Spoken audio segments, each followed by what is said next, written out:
बहू बनी ड्राइवर। सीमा की साड़ी रवि से होती है। रवि को नशे की बुरी लत लगी होती है। एक दिन अरे माँ, मेरा एक साइड का शरीर काम नहीं कर रहा है। मैं आज खेतों में कैसे जाऊंगा? अरे बेटा, ऐसा ना बोल। तेरे पापा के जाने के बाद से तू ही घर चलाने का सहारा है। मैं डॉक्टर को बुला लाती हूँ। देखिए बहन जी, रोहन के शरीर के एक साइड में लकवा है। अब वो कभी ट्रैक्टर नहीं चला पाएगा। घर में मंहूसियत का माहौल हो जाता है। लीजिए माँ जी, रोटी खा लीजिए। अरे बेटा, मुझे तो भविष्य की चिंता हो रही है। मेरा एक ही बेटा है और वो भी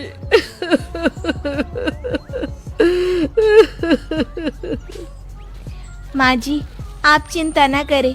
जब तक ये बीमार है मैं खेत जाकर काम कर लिया करूँगी।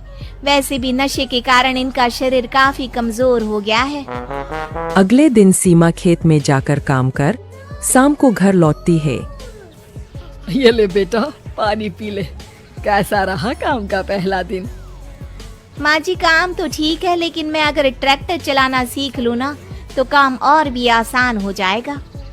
अरे बेटा, दुनिया क्या कहेगी कि औरत होकर ट्रैक्टर चला रही है। माँ जी, या तो हम दुनिया देख ले या अपना घर, कोई बात नहीं। जब ये ठीक हो जाएंगे तो सब ठीक हो जाएगा। अरे बहू, जरा बाहर तो आना। जी माँ जी। बहू, तेरे मामा जी आए हैं, तूने बुलाया था ना? हाँ माँ जी, वो मामा जी ना आज से मुझे ट्रैक्टर चलाना सीख। सीमा मामाजी से ट्रैक्टर चलाना सीखती है। वो मन लगाकर खेतों में काम करती है। और एक दिन माँ जी, पता है इस बार पूरे गांव में सबसे ज्यादा फसल का उत्पादन हमारे खेतों में हुआ है। इस साल तो खूब पैसे आएंगे। हाँ। सास खुश नहीं होती है। वो चुपचाप वहाँ से जाने लगती है। तभी सीमा उसे रोक लेती है। क्या हुआ माँ जी, आपको खुशी नहीं हुई? बेटा, आज डॉक्टर साहब बोल रहे थे कि रोहन के ठीक होने के लिए 5 लाख रुपए की जरूरत है। समझ नहीं आ रहा क्या करूं। सीमा शांत हो जाती है। अगले दिन सास सीमा के पास आती है। बेटा, ये मेरे गहने हैं। इसे अपने गहनों के साथ जोड़कर सुनार को दिया। जितने पैसे हो ले आ। डॉक्टर को आज ही देने हैं। सीमा अपने गहने और सास के गहनों को लेकर दुकान में बेचकर पैसे लेकर घर आ जाती है। माँ जी, सिर्फ 3 लाख रुपए का ही इंतजाम हो पाया है। बाकी के पैसे कैसे आएंगे? बेटा, अब तो एक ही चारा है, हमें जमीन भी बेचनी पड़ेगी। माँ, खेत बेच देंगे तो खाएंगे क्या? अरे बेटा, कोई दूसरा चारा भी तो नहीं है। रोहन ठीक हो जाए तो वो मेहनत करके इससे भी बड़ी जमीन ले लेगा। सास बहू मिलकर खेत भी बेच देते हैं। अब पूरे पैसे लेकर सास डॉक्टर के पास जाती है। डॉक्टर साहब, ये लीजिए सारे पैसे। बस किसी तरह मेरे बेटे को ठीक कर दीजिए। आपका बेटा ठीक तो हो जाएगा, लेकिन 6 महीने का समय लगेगा।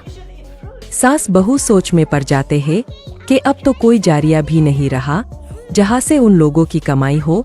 अब कमाएंगे नहीं तो खाएंगे क्या?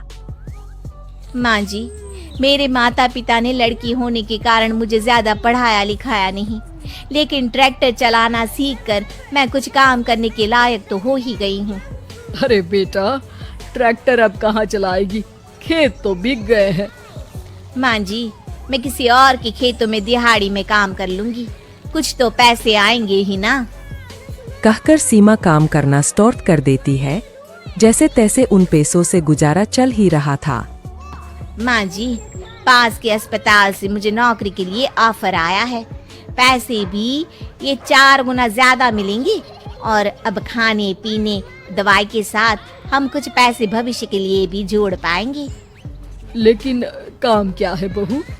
माँ जी, मुझे अस्पताल की एम्बुलेंस चलानी है। अरे, तू तो मेरी बहू नहीं, बेटा है। बेटा, जरूर जा बेटा। और हाँ, तूने पूरे गांव में एक मिसाल कायम कर दिया कि हर काम हर कोई कर सकता है। उनके लिए लड़की या लड़का होने की कोई जरूरत नहीं। सीमा मन लगाकर काम करना शुरू कर देती है। आगे जाकर वो